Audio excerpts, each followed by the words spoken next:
Meet the Obey 10F. If you've been keeping score, that's one louder than the 9F we tested recently.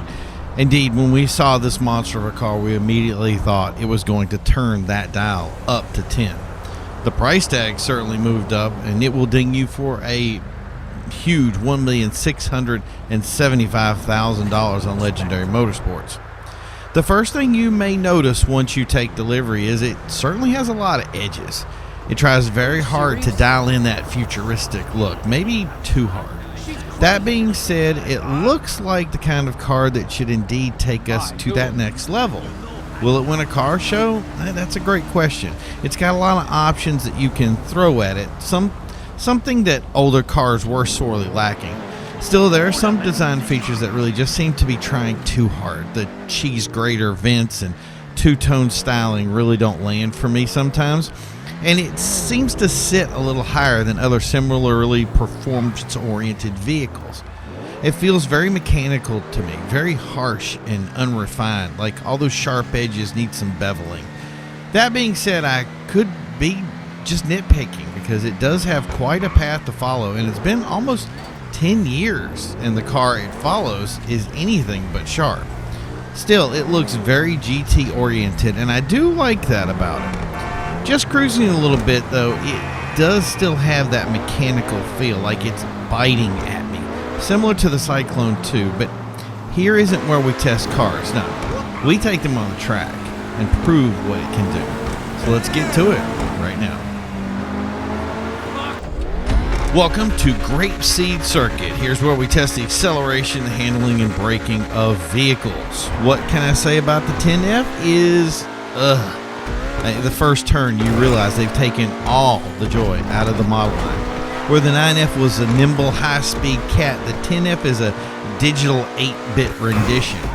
Sure, it runs a faster processor than the real-life cat, but the animal is fun and friendly, while the digital cat is dull and lifeless.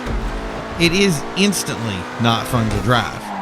Some of the worst parts is that it seems to go way too fast for the platform. It can't brake fast enough, and it just fails to turn at all. Driving the car takes a ton of planning to take a lap. Each turn sets a new problem the car doesn't like and just refuses to cooperate with you. On a whole, it's not the circuit car it should have been, with 4 seconds off the pace of the top cars, and only bested the 9F by 1/10 of a second. It's just not an upgrade in my book. It's like analog music trying to find its space in a digital world, but somebody just forgot to turn up the resolution, and it's unfortunate. Here we enter Route 68, and we come here with very grand hopes. Here we test the top speed, and the 10F seems to try very hard to be faster. It does have pretty good leg room, but even here the handling starts to play a role, like it can't seem to find its footing. It's just rolling along doing the minimum it's expected. If you use this car in a speed challenge, it would be 17 seconds slower than the top car, even being bested by the Italy GTO and the Pariah. Definitely not what you want to see in something that was supposed to be an upgrade. It's 6 seconds faster than the 9F, which is probably good news, but unfortunately it's the only good news that this car has. Going down is where we test the off-road capabilities of the 10F, and I'll just say the 9F was faster. Sure, it was only by 1/10 of a second, but the point is that a car that is miserable on dirt is still faster than its upgraded competition. Is just, it's unfortunate. There are so many cars that are more comfortable here than the 10F. It's 12 seconds off the pace per lap from the top car in its class, and unfortunately we see this among pretty much anything it does, is it just doesn't want to try any harder, and it's going to make you suffer for trying to work it out. Welcome to the new 10F.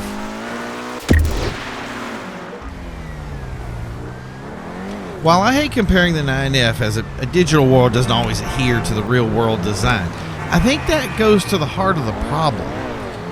Were this to be designed by Obey, the next rendition would have taken strength from its former model. It would have mastered it, so to speak. The 10F does feel like it was grown in a lab versus evolved from its former self. If it was genetically engineered, the 10F would probably be a masterpiece, on par with the Itali GTO. But it can't even keep up with that. What I would have liked to have had was a grippy, nimble car with a very nice top speed. Something that hopped from turn to turn and would have been comfortable with a race livery, similar to like the Felts. Instead, we got a boxy, cookie cutter car with a high price tag.